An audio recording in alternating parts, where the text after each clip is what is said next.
साथियों, देश के नागरिकों का जीवन आसान बनाना, ईज ऑफ लिविंग हमारी सरकार की सर्वोच्च प्राथमिकता है और इसमें बिजली की बहुत बड़ी भूमिका है।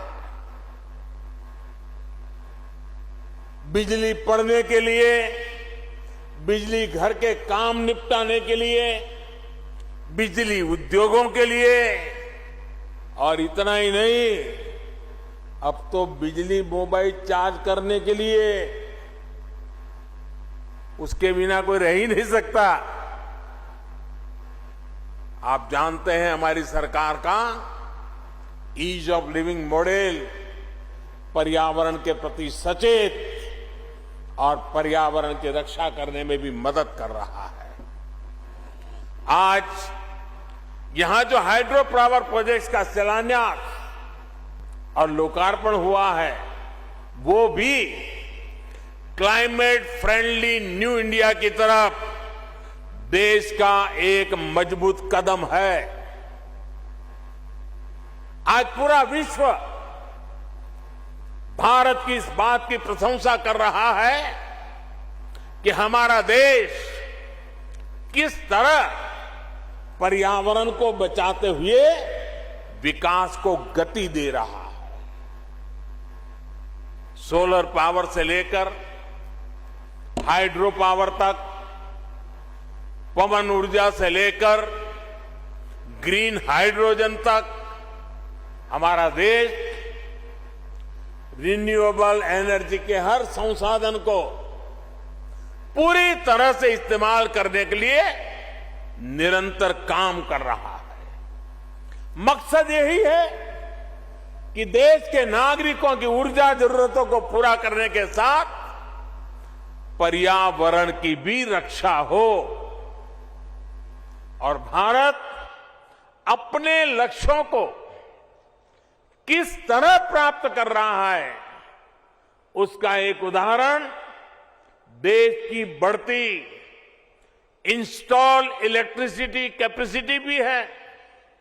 साथियों, भारत ने 2016 में ये लक्ष्य रखा था कि वो साल 2030 तक अपनी इंस्टॉल इलेक्ट्रिसिटी कैपेसिटी का 40% नॉन फोसिल एनर्जी सोर्स से पूरा करेगा।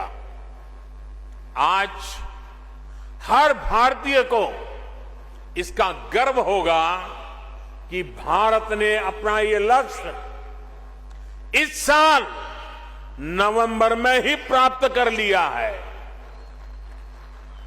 यानी जो लक्ष्य 2030 का था, भारत ने वो 2021 में ही हासिल कर लिया।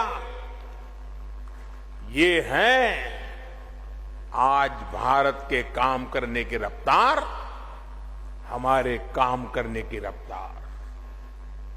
साथियों, पहाड़ों को प्लास्टिक की वजह से जो नुकसान हो रहा है, हमारी सरकार उसे लेकर भी सतर्क है।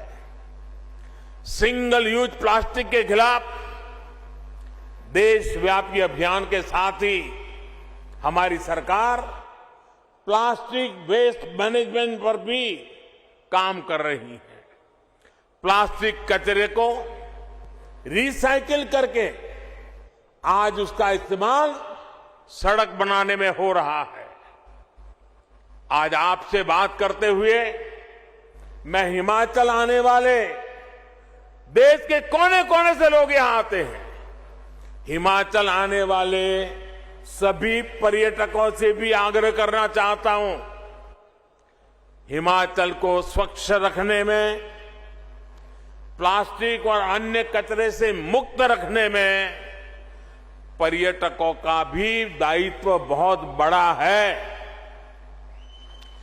इधर उधर फैला प्लास्टिक, नदियों में जाता प्लास्टिक हिमाचल को जो नुकसान पहुंचा रहा है, उसे रोकने के लिए हमें मिलकर प्रयास करना होगा। साथियों, देवभूमि हिमाचल को प्रकृति से जो वरदान मिला हुआ है, हमें उसे संरक्षित करना ही होगा। यहां टूरिज्म के साथ ही औद्योगिक विकास की भी अपार संभावना है। हमारी सरकार इस दिशा में भी लगातार काम कर रही है। हमारा जोर विशेष तौर पर फूड इंडस्ट्री, फार्मिंग और फार्मा पर है, और यहां फन तो है ही है। टूरिज्म का फन हिमाचल से बढ़कर कहां मिलेगा। हिमाचल की फूड प्रोसेसिंग इंडस्ट्रीज में विस्तार की बहुत क्षमता है। इसलिए हमारी सरकार मेगा फूड पार्क से लेकर कोल्ड स्टोरेज इंफ्रास्ट्रक्चर को मजबूत कर रही है।